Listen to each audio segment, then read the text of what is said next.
Muy bien, ahí tenemos el sonido oficial del inicio de nuestra clase. Nuestra quinta clase estuve viendo, ya tenemos prácticamente un tercio de nuestras clases aquí y hace 14 días que comenzamos, ¿verdad? Entonces estamos, digamos, a pasos acelerados, pero no por eso vamos a descuidar ningún aspecto, ¿verdad? Vamos a tratar de abordar lo mejor posible cada uno de estos temas para que los objetivos que estamos persiguiendo puedan alcanzarse. En esta unidad 2 vamos a comenzar a estudiar las llamadas lenguas literarias. Por eso lleva como título El griego y las lenguas literarias, y más específicamente la tradición de las lenguas literarias. Veremos un poco a Homero y a Hesíodo. Algunos de los subtemas que vamos a abordar dentro de estos temas son, por ejemplo, el contexto histórico del surgimiento de las llamadas lenguas literarias, el concepto y los tipos de lenguas literarias. Interesante un poco si ustedes van teniendo ahí algún cuaderno, alguna agenda, hacer esos apuntes que posteriormente les va a ayudar a ubicar mejor, a contextualizar mejor qué estamos haciendo referencia cuando hablamos de lenguas literarias, porque estamos a punto de ingresar también a las lenguas utilizadas por los filósofos presocráticos e incluso posocráticos, ¿verdad? Entonces, por sobre todas las cosas, eso es lo que a nosotros nos interesa, entender un poquito el vehículo lingüístico de estos filósofos, sus características, sus orígenes, su evolución. Vamos a ver las características de estas llamadas lenguas literarias y de forma particular dos personajes muy relevantes que tuvieron su aporte en este contexto. Y aquí nuestro pequeño esquemita, estamos volviendo justamente a esto para entender la línea evolutiva de la lengua griega que nos interesa, justamente ya abordando desde el tercer milenio antes de Cristo una especie de protogriego que ya se habla al norte del Mar Negro y al sur de los Cárpatos. Este no es todavía el griego, está lejos todavía de ser el griego que se introduce en el territorio de los Balcanes. Incluso casi en el 2000 antes de Cristo, entonces surge en el norte de Grecia un dialecto dentro de un grupo más amplio conocido como indogriego, y este es el llamado griego común. Ahora bien, el griego que se introduce hacia el segundo milenio en la Grecia continental es el llamado entonces griego oriental. Ya para ese entonces se había formado el griego de los dorios, el griego occidental, pero este griego va a tardar mucho tiempo en ingresar y lo va a hacer de una forma traumática, por decirlo así, generando cambios políticos muy importantes en el siglo XII antes de Cristo. Entonces ingresa este dialecto dorio, marcando también fin el periodo conocido como el periodo micénico. Ya en el periodo que la historiografía define como Edad Oscura, que sigue justamente al colapso de la civilización micénica, nosotros hemos visto en nuestra clase asincrónica el surgimiento de los diversos dialectos en el primer milenio. Ese fue el punto abordado en la clase asincrónica. Por lo tanto, si alguien aún no ha visto, es interesante que pueda ver eso. La verdad, hubiera sido ideal verlo antes de esta clase, pero bueno, mejor tarde que nunca, como dice aquel refrán. Entonces tenemos nosotros dentro del griego oriental estos dialectos, el jónico ático, ¿sí? Una mezcla de dos dialectos realmente, que es el conocido también como el dialecto clásico. Esto comienza a observarse a partir del siglo IX antes de Cristo. Va a ser el dialecto ático el que va a terminar imponiéndose como una lengua general, la lengua koiné, que es el enlace ciertamente con el griego moderno a partir del griego bizantino también. Tenemos el arcadio chipriota, que tiene su contexto de surgimiento hasta el siglo III a.C. aproximadamente. Es la época en que también es absorbido por la lengua koiné. Y el dialecto eolio, que tiene una vigencia entre los siglos 8 y 3 a.C.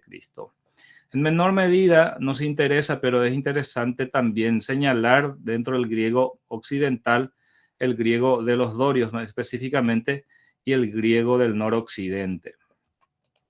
Todo esto, entonces, en el primer milenio tenemos la escisión del griego en dialectos diferentes.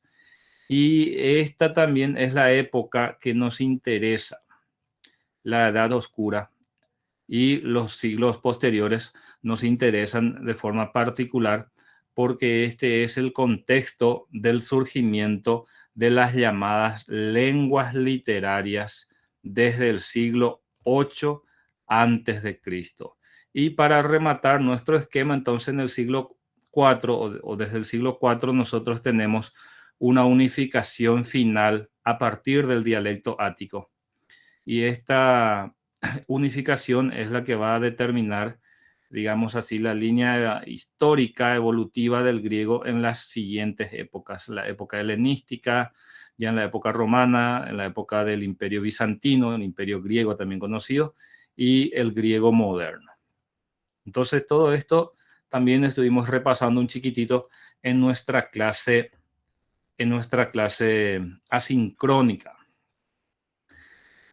Aquí vamos a ver ahora entonces el contexto histórico de las lenguas literarias. Ya en la siguiente diapositiva vamos a definir y vamos a tipificar las lenguas literarias. Pero quiero compartir con ustedes dos citas. Me gustaría, Iván, que pudieras leer un poco de estas dos citas mientras le doy un poquitito de café a mi garganta. Está bien, profe. Dice, un factor que contribuía decisivamente al mutuo entendimiento entre los griegos y a la aproximación de los dialectos fue la creación de lenguas literarias. Está la referencia, ¿verdad? Después, varias veces se desarrolló un género poético inseparablemente del dialecto en que vivió su formación y floración primera. Bien, Hoffman gracias. y otros. Muy bien, Ok. gracias. Dicho sea de paso, estos son textos que ya van a encontrar en la plataforma. Muy bien. En este primer milenio, entonces, nosotros encontramos que el griego se escinde en varios dialectos. Ahora, esta división o esta formación de dialectos, hemos visto también que obedeció en este caso a ciertas circunstancias políticas. Circunstancias políticas que a su vez generaron ciertas condiciones geográficas en el sentido de establecer ciertos aislamientos entre estos pueblos. Ahora, más allá de la formación de estos dialectos en las regiones aisladas más o menos entre sí, uno también se pregunta cómo es que más allá de esas diferencias existentes entre los griegos en el primer milenio en términos lingüísticos, cómo es que lograron en cierto sentido entenderse o de repente comunicarse entre sí, o incluso podemos decir cómo es que llegaron a desarrollar una especie de identidad, no digo nacional, pero una especie de identidad helénica, cultural entre ellos, siendo que, digamos, tenían lenguas o dialectos distintos unos de otros. Y en ese contexto es que aparecen las llamadas lenguas literarias, que vendrían a ser lenguas poéticas que se utilizaban específicamente y en un inicio para la elaboración de obras literarias, sean estas poéticas inicialmente. Y aquí tenemos la definición de qué eran las lenguas literarias. Eran lenguas, nos dice, más o menos generales. Por eso es que nosotros en nuestro texto de Adrados vamos a encontrar el subtítulo que dice las lenguas literarias como lenguas generales. Si a los dialectos, por ejemplo, si a los dialectos, digamos, jónico-ático, arcadio-chipriota, el eolio y otros, le llamamos entonces lenguas de repente particulares, habladas en ciertas regiones específicas. Entonces, las lenguas generales vienen a ser aquellas lenguas que se utilizaban para comunicar ciertas ideas sin importar la región en la que se producía esa obra o ese mensaje o esa idea. Ahora bien, estas lenguas literarias, al menos inicialmente, eran una especie de lenguas artificiales. Es decir, eran lenguas que no se utilizaban cotidianamente, no se utilizaban de forma habitual, sino de forma exclusiva para producir ciertas obras literarias. Entonces, para que podamos entender, a la par de la existencia y a la par del desarrollo de los distintos dialectos, existían unas lenguas paralelas que eran utilizadas al inicio por los poetas y que con el tiempo, ya con el paso de los siglos, va a ser utilizado por toda la población en general y se va a expandir. Por ejemplo, la lengua koiné. Entonces, inicialmente, estas lenguas literarias eran lenguas más o menos generales en el sentido de que se entendía y se utilizaba en las diversas regiones, pero por sobre todas las cosas, al inicio esto se entendía en los ambientes cultos y se utilizaba en los ambientes cultos. Pero eran lenguas, entiéndase esto, eran lenguas, inicialmente lenguas artificiales que se utilizaban exclusivamente para la producción de obras literarias y que con el tiempo van a evolucionar y van a dar lugar a otras lenguas que van a ser de utilización ya más general. Pero inicialmente estamos hablando de las lenguas literarias como lenguas paralelas a los dialectos existentes en una época determinada.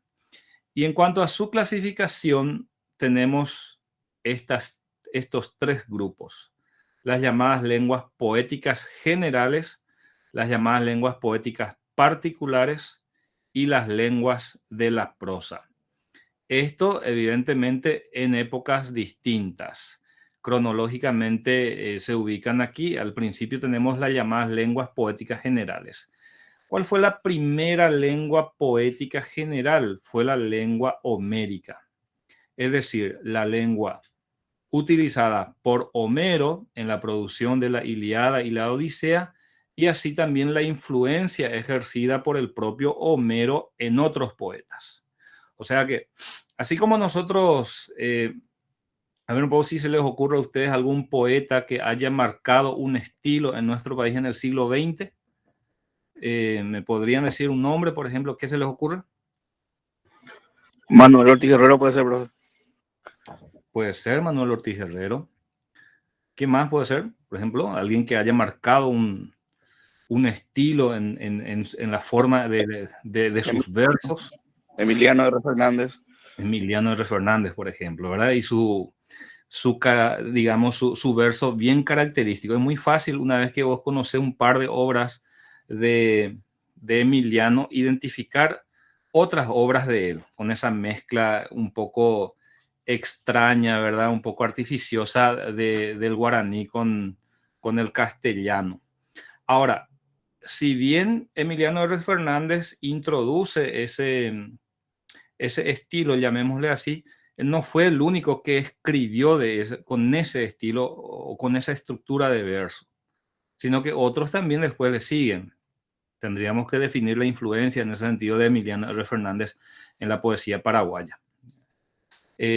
Lo que quiero señalar nomás es que así como Homero introdujo un estilo griego en particular, el llamado griego homérico, ese griego homérico ejerció influencia en otros poetas sin importar el lugar de Grecia donde se encontraba. Y esa es una de las características justamente de las llamadas lenguas generales, que eran lenguas que se utilizaban en diversos contextos geográficos. Aníbal.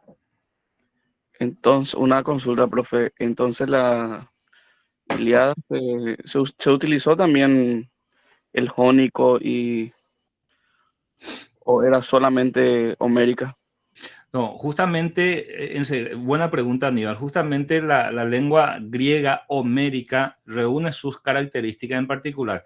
Y vamos a ver qué influencia o la influencia de qué dialecto recibe la lengua homérica. Porque la lengua homérica es resultado, a su vez, de una influencia de dialectos. Ya enseguida les voy a mostrar esa parte, Aníbal.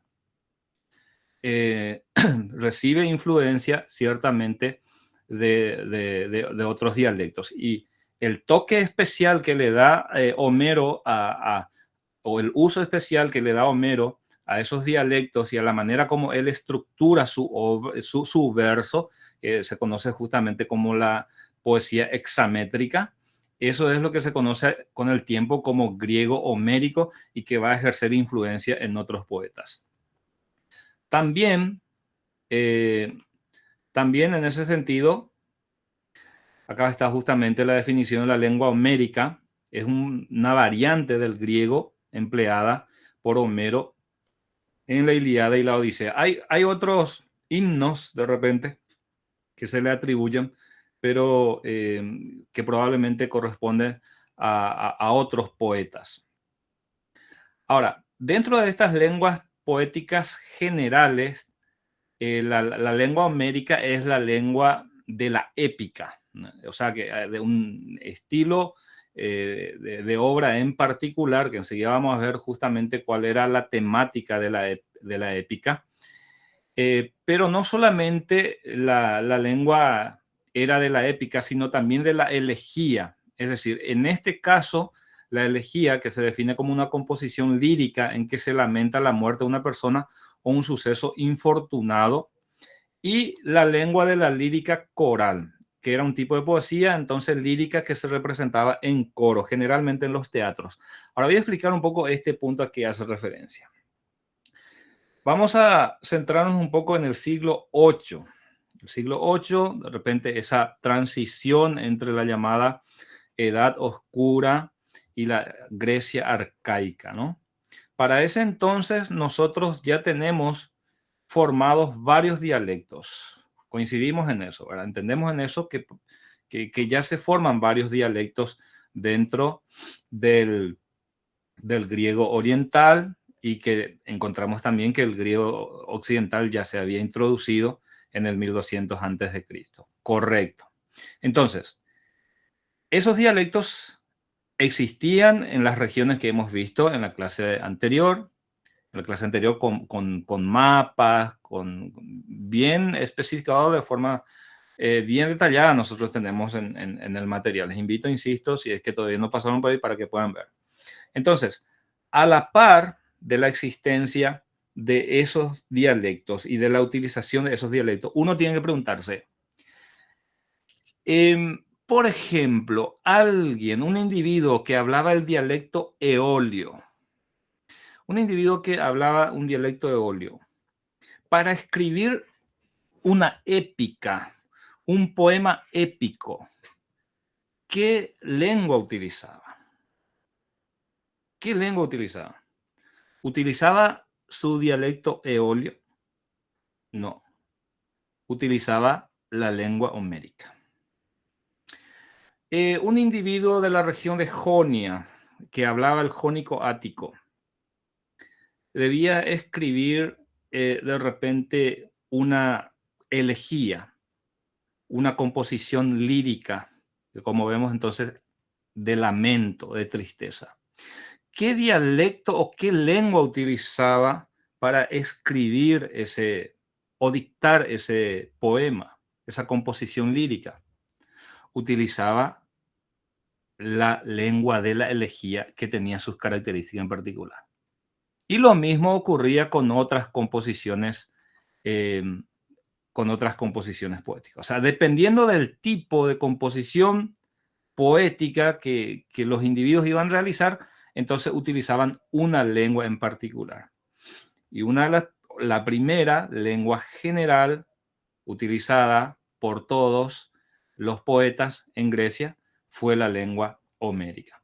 También existieron lenguas poéticas particulares de menor importancia, como por ejemplo la lengua poética en la región de Jonia, en la isla de Lesbos y otras.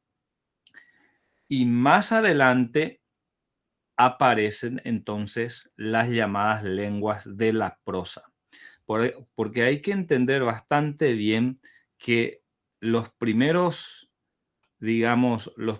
escritos griegos, en este caso, nosotros encontramos en forma de poesía, es decir, en versos. Pero más adelante van a comenzar a escribir en prosa. Incluso algunos filósofos van a seguir escribiendo en versos. Incluso filósofos van a seguir escribiendo en versos. Mientras que en los filósofos milesios van a dar ese paso importante para escribir en prosa, utilizando el dialecto jónico. Y más tarde, a partir de los sofistas en adelante, más específicamente desde Gorgias de Leontino, nosotros vamos a encontrar que ellos comienzan a escribir en el ático. Y es el dialecto ático el que va a dar lugar a la lengua koiné, que se va a expandir en toda la era helenística. Aníbal. Las tragedias, entonces sería también elegía, ¿verdad? Una Son composición. poemas elegíacos. Bueno, entonces aquí tenemos justamente la lengua koiné, la lengua general de los griegos ya del siglo IV a.C., ya es un producto de la aproximación entre los dialectos. Entonces, esta diapositiva es fundamental para que podamos entender las siguientes. Lenguas literarias eran lenguas más o menos generales, posteriormente fueron lenguas generales, al principio utilizada de forma paralela a los dialectos existentes en las diversas regiones, al principio hablados y entendidos en ambientes cultos, pero que con el tiempo fueron dando lugar a lenguas más generales utilizadas por toda la población griega, como por ejemplo el jonio, que casi se convirtió en una lengua general, y el ático, que sí se convirtió en la lengua general, la lengua koiné. Iván. Sí, una pequeña acotación nomás, profe, Sí, con cuando mucho gusto. menciona que dice por todos en ambientes cultos, tiene relación también con con la educación que se impartía en esa época, ¿verdad? Con determinados sectores sociales y la cultura letrada, por decir así, ¿verdad? Que era un poco reducido comparando con ahora. Entonces había sectores de la población que no accedía a esa educación. O sea, la hipótesis, la pregunta es si la educación de esa época tenía relación con las lenguas literarias. Sí, efectivamente, Iván, sí, sí. Por eso es que no estaban justamente al alcance de todos inicialmente este tipo de lengua. Lo interesante es que se constituyen en lenguas generales en el sentido de que sin importar la región, porque nosotros vimos, recordarán ustedes la increíble expansión de los griegos y más adelante como ranas alrededor de un estanque, como decía Platón, ¿verdad? En toda la región del Mediterráneo. Pero si nos centramos específicamente digamos, en la zona del mar Egeo, la península de los Balcanes, Asia Menor, la llamada Grecia tradicionalmente, ¿no?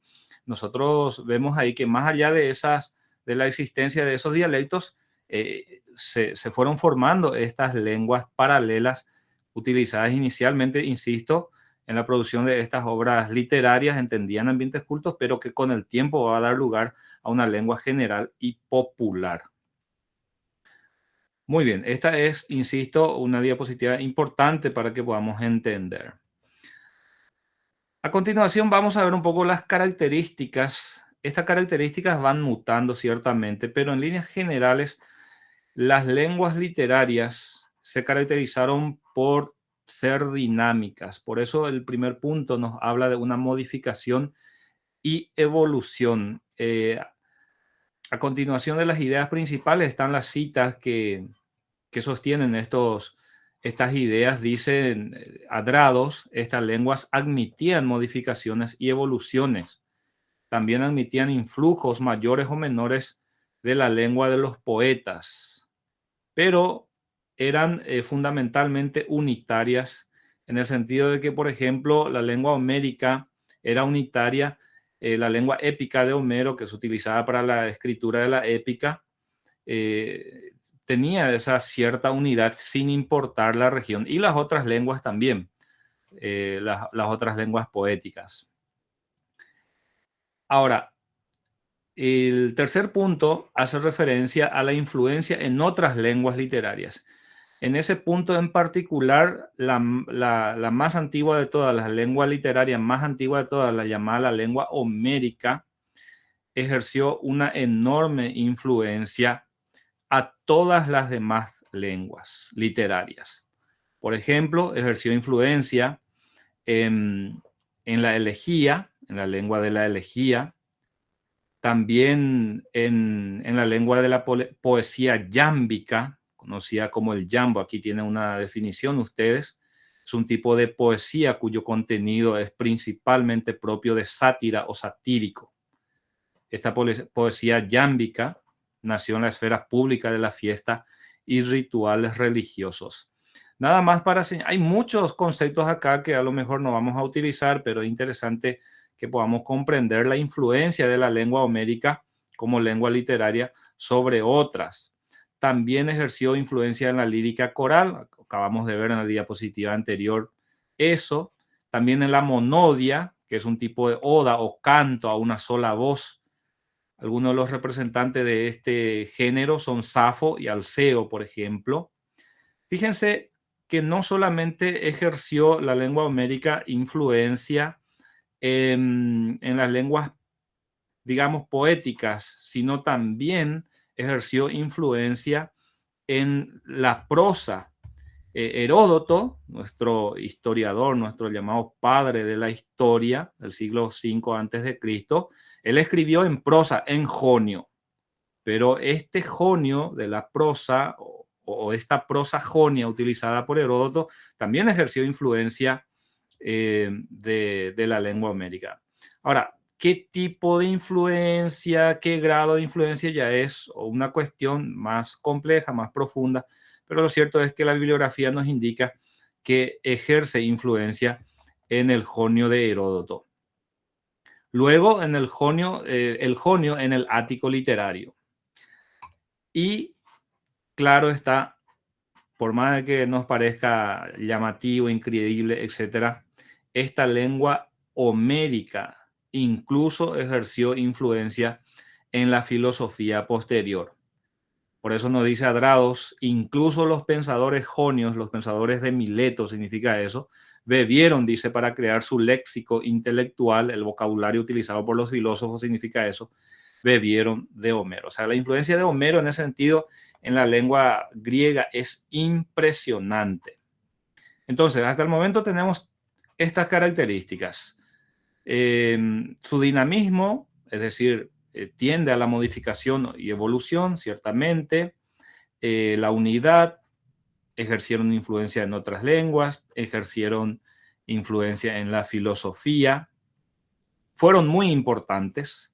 La relevancia de estas lenguas, conforme a Adrados, fue justamente que gracias a su difusión e influencia fue un importante factor en la unificación lingüística de Grecia. Con el tiempo, estas lenguas literarias van a propiciar la aparición de una lengua general, la llamada lengua koiné. En cuanto a su difusión, nos dice Adrados, estas lenguas literarias modificaban los dialectos locales con ayuda de forma lingüística de vasta difusión, dice. Abrieron áreas cada vez más vastas a la comunicación intelectual y cultural y a la comunicación a secas entre los griegos. Si bien es cierto, al principio entonces se hablaba y se utilizaba en los ambientes cultos y por sobre todas las cosas para la producción de obras literarias, poéticas y filosóficas, con el tiempo estas lenguas evolucionaron a una lengua, digamos, hablada, la lengua habitual, en este caso la lengua koiné. Estas lenguas literarias poco a poco fueron relegando también a los dialectos y se impuso, al final de cuentas, una lengua literaria, la llamada lengua koiné, a partir del dialecto ático. El dialecto ático es el dialecto que termina victorioso y que va a dar lugar, insisto, en el siglo IV a la lengua koiné, la lengua general de los griegos, que después va a evolucionar hasta el griego moderno. Muy bien, entonces en líneas generales está la presentación de las lenguas literarias, su concepto, sus tipos, sus características y de paso también su importancia. Hablemos aquí brevemente nada más de Homero y de Hesíodo. La primera lengua general que surge en la Grecia antigua, fíjense que Grecia antigua también es un concepto muy amplio, pero en el siglo VIII la primera lengua general de existencia paralela a la existencia de los dialectos, como ya les he dicho recientemente, fue la lengua épica de Homero. Pero ¿quién era este Homero? Tenemos una breve biografía suya, hay montones de informaciones, pero nosotros vamos a ver de una forma somera lo que nos interesa. Fue un aedo, un cantor de poesía épica de la antigua Grecia, más específicamente del siglo 8 antes de Cristo. A él se le atribuye entonces la autoría de dos obras, de dos poemas épicos, la Ilíada y la Odisea, que a nosotros nos han llegado en forma de prosa, ¿cierto?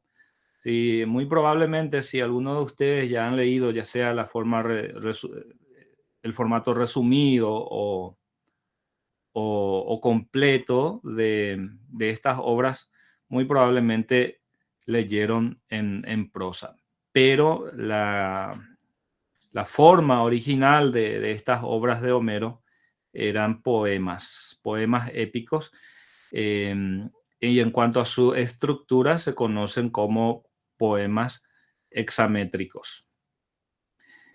En cuanto a la Ilíada, era un poema épico en versos, nos dice, en el que se relata lo ocurrido durante los 51 días del último año de la guerra de Troya, especialmente en lo relacionado con Aquiles. Nuevamente insistimos en la definición de la épica. Ahí tenemos en un cuadrito al costado un tipo de poesía en la que se narra acontecimiento de un pasado mítico, bélico o de aventura. La épica es anterior a Homero, ciertamente, pero es Homero el que le otorga una característica distintiva y que va a hacer que todos los poemas épicos posteriores tengan la influencia de la lengua homérica.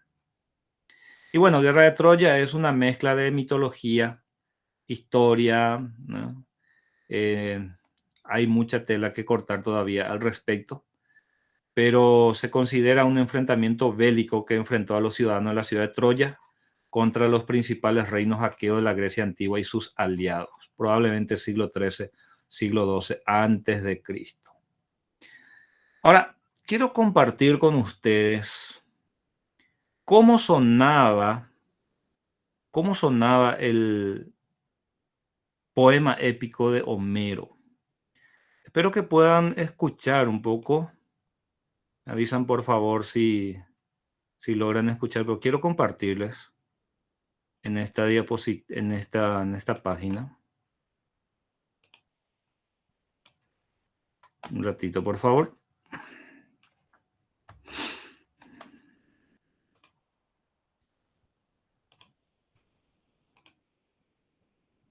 Y luego me me gustaría escuchar la apreciación de ustedes.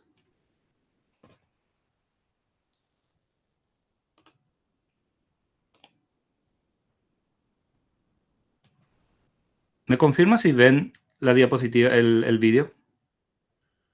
Vemos, Sí, profe. pero creo que no se escucha. Todavía no suena. Voy a retroceder.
¿Lograron escuchar? Sí, profe. Escuchar sin entender, no. Sí. Sí, sí. No, y la idea justamente que se pueda de repente percibir, ¿verdad? La manera como Homero recitaba, por decirlo, cantaba, es la mejor expresión, cantaba sus obras, ¿no? Como habrán podido notar, y esto en poesía tiene todo su nombre técnico, etcétera, pero hay una especie de, digamos, de melodía que se mantiene durante todo el poema, ¿no? Bueno, esto es solamente un pequeño fragmento. Y esa es la llamada poesía hexamétrica. Tiene su estructura, ¿no? Que se analiza, se estudia, se desmenuza. Pero esa era la característica principal de estas poesías épicas, ¿no? Ciertamente cuando se nos presenta en forma de un poema cantado es tan distinto porque, como bien decía Damián, ¿verdad? Más allá de que uno no entienda, la música en sí, la voz en sí, transmite sin lugar a dudas ciertas emociones, ciertos sentimientos que al leer la traducción se puede entender o al leer la obra en sí, ¿no? Bueno, y esta es entonces la lengua épica de Homero. que ha ejercido influencia en las lenguas literarias posteriores, como hemos visto. Siguiendo un poco con nuestra clase, en cuanto al surgimiento de esta lengua de Homero, esta lengua ya tenemos a partir del siglo VIII antes de Cristo. Muy rápidamente esta lengua fue conocida e imitada en todo el mundo griego, y de ahí estamos hablando justamente de la difusión de estas lenguas. Estas lenguas eran utilizadas no solamente en una región, sino en otras regiones. Y hace rato Aníbal preguntaba sobre las características constitutivas de la lengua homérica. Y tenemos aquí la respuesta, que la lengua homérica fue resultado de la mezcla de elementos de los dialectos eolio y jónico. Esta lengua se originó en la región de Asia Menor, probablemente en la región de Esmirna, y de ahí se expandió por toda Grecia, inclusive hasta la época bizantina. Esta lengua épica no era evidentemente una lengua hablada por todos, era una lengua artificial, no era el dialecto de un lugar, sino es decir, utilizar elementos del dialecto eolio o eólico y también del dialecto jónico, y crear una lengua a partir de eso y utilizar para la poesía épica. Es muy novedosa la invención en ese sentido de Homero y muy interesante. Esta probablemente es la región donde aparece inicialmente la lengua homérica. La lengua homérica creció, dice, en un medio en el cual solo el eolio y el jonio eran lenguas literariamente conocidas y aceptables, en torno a la región de Esmirna en Asia Menor, y de ahí se expande a otras regiones. Los dialectos locales eran utilizados cuando se trataba de escribir temas elevados. Por ejemplo, lo que les decía al principio, ¿no? Cuando se trataba de escribir poemas o distintos tipos de composiciones, incluso de mitos y más adelante de filosofía, se dejaba de lado el dialecto local y se utilizaba el dialecto homérico. Y claro está, nos dice también Adrados que como cada dialecto, incluido los dorios, dice, reencontra en ella una parte de sus formas propias, era al tiempo próxima y lejana, inteligible y oscura, como las lenguas religiosas y literarias en general. Por eso es que al principio estas lenguas literarias solamente eran entendidas en ambientes cultos. Esta es una cita nada más de Adrados nuevamente, que Homero constituye un momento fundamental, clave, divisorio, dice, en la evolución de la épica griega. Aquel en que alcanzó forma escrita y produjo grandes poemas de corte dramático en la lengua que hemos estudiado. La lengua homérica, como queda dicha entonces, ejerció una influencia en las otras lenguas. En esta diapositiva les presento algunos nombres, algunas obras que, conforme a los estudios, evidencian la influencia de Homero, de la poesía hexamétrica de Homero. Aquí está la definición también para tener la precisa. La poesía hexamétrica, un tipo de verso en el que están compuestos los más importantes poemas de la literatura griega y latina. Entre ellos se destacan la Odisea y la Ilíada. Entonces, en los periodos posteriores al siglo VIII, nosotros encontramos, es decir, el periodo posterior a Homero, el periodo arcaico y clásico, hay una continuidad de esta poesía hexamétrica de Homero. Por ejemplo, en Hesíodo, de forma inmediata tenemos una influencia en las obras citadas allí: Teogonía, Trabajos y Días, Escudo, Catálogo de las Mujeres. Hay distintos tipos de género que él cultiva, distintos tipos de poesía. En el periodo conocido como ciclo épico, entre los siglos 7 y 5, encontramos también en las diversas obras influencia de la lengua homérica, como en los cantos ciprios de Estacino de Chipre.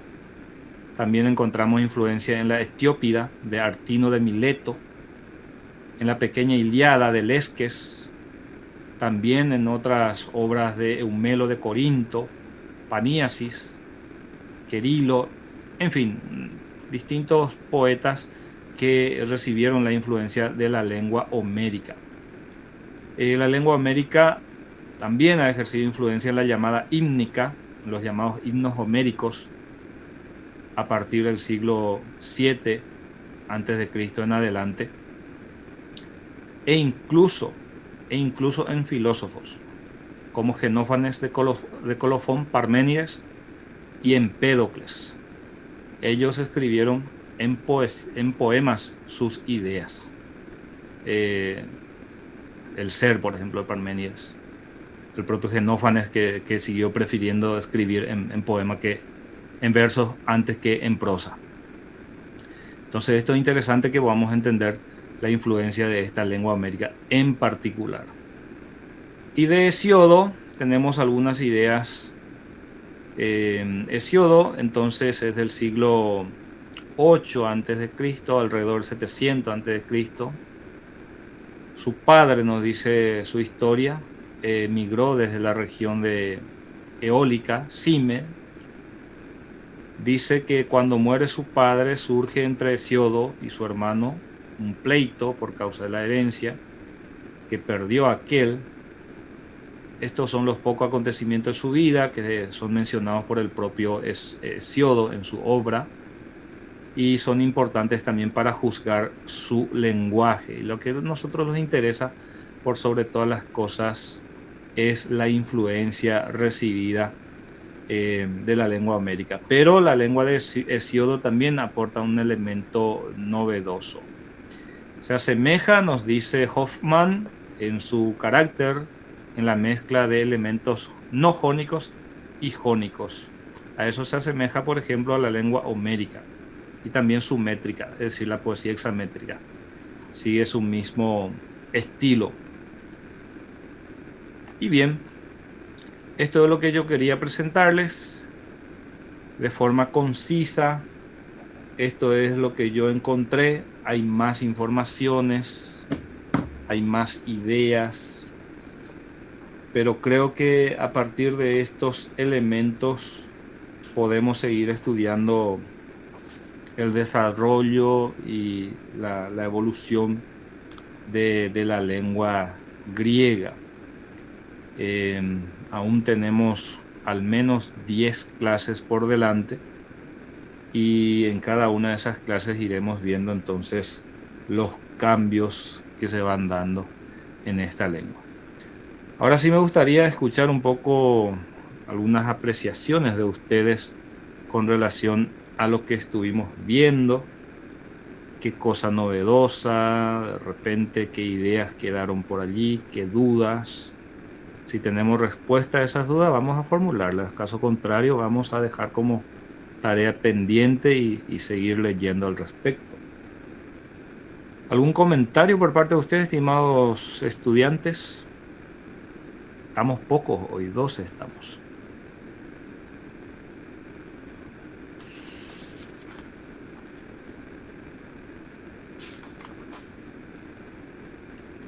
Y no tanto, profe, súper interesante, ¿verdad? La parte más literaria, me quedé pensando, la parte de la traducción o adaptación en realidad, que habías mencionado que, claro, esto de la estructura, que era en verso originalmente y con su métrica, ¿verdad? Algo de eso, ¿verdad? Pero, o sea, esa parte no se conserva, ¿verdad? Al traducir en una estructura narrativa, o sea, que en párrafo, en prosa.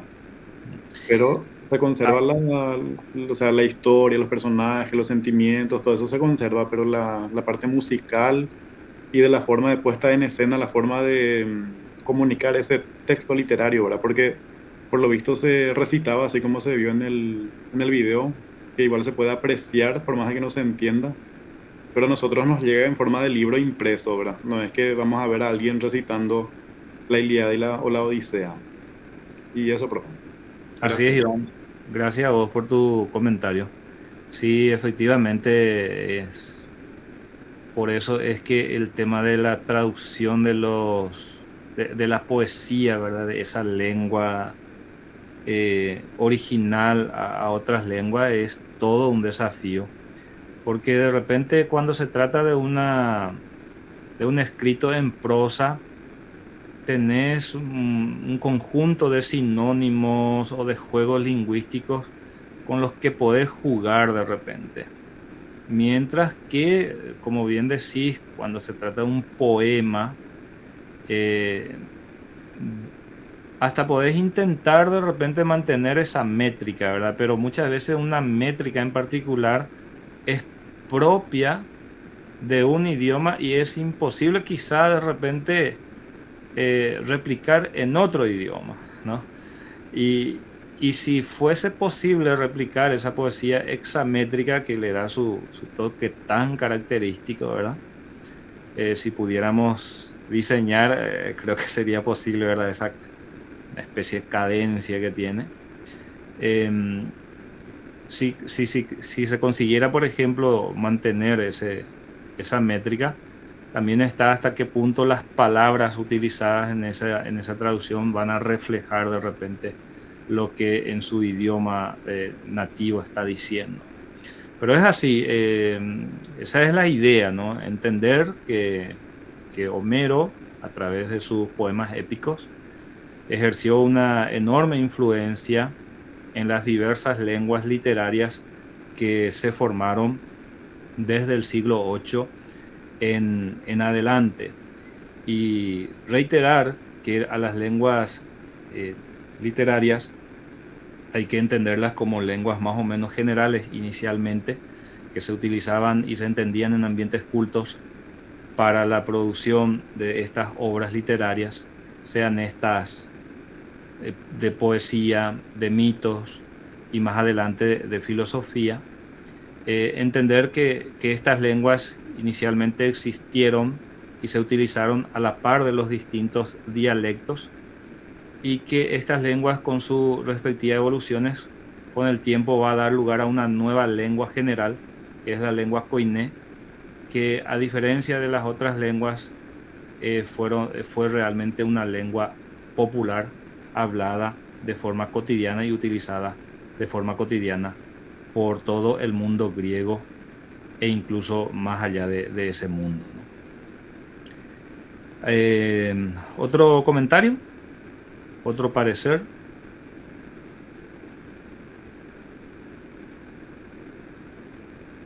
Profe, me interesa la clase, me interesa profundizar más en esto, pero no tengo grandes comentarios así bien.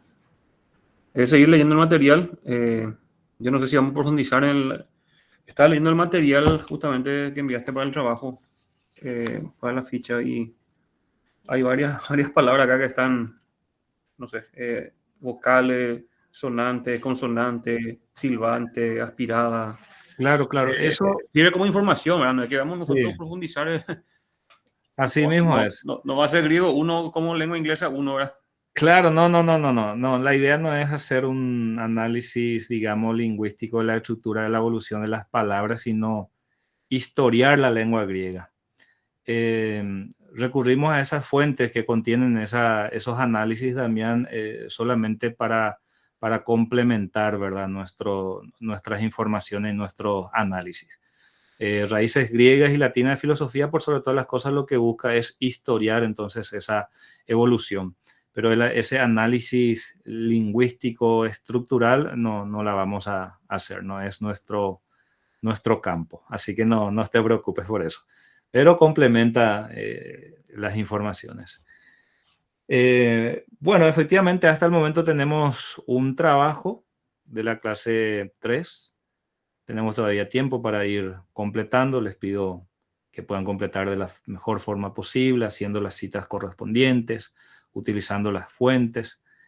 Y bueno, a seguir leyendo y a seguir creciendo entonces en este proceso que nunca termina, que es de la formación, en este caso particular en filosofía.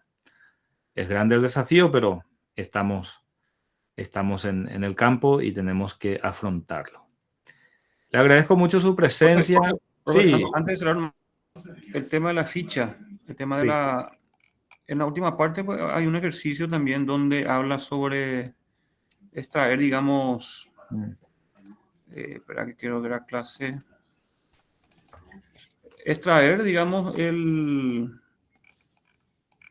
dice, extrae texto, una cita corta, y ahí utilizar la regla, ¿verdad? O sea, poner ahí en qué página está. Pero yo no estoy viendo página acá dentro de este material PDF que Sí. descargué.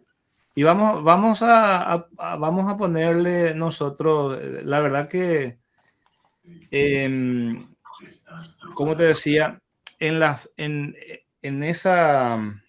Los números que están Sí, al inicio de cada párrafo, fichita, digamos. sí, en nuestra fichita, ahí aparece a qué páginas realmente corresponde. Por ejemplo, este que yo les compartí, una bibliografía, tampoco tiene página en este caso, pero es la página 79, por ejemplo, 79, 80. Pero tenemos dos opciones. Considerar como un ejemplo, ¿no? Porque por sobre todas las cosas, eso es lo que busca es ejercitar la cuestión de las citas, ¿verdad? Una cosa bastante básica, pero que para cumplir y también para reforzar. Entonces, la página 1 de tu PDF puedes tomar como página 1, Damián. No hay problema en ese sentido. O de repente mirar en esa guía de actividades qué páginas estamos trabajando. Y si te dice, por ejemplo, que a Drados trabajamos de la página 35 al 43, significa que la primera página de Adrados que tenés ahí es del 35 y así sucesivamente, ¿no? Pero eso no nos vamos a hacer problemas al respecto. La idea es justamente ejercitarnos un poquito en la extracción de las citas. Muy bien, gracias por su presencia. Que tengan un buen resto de jornada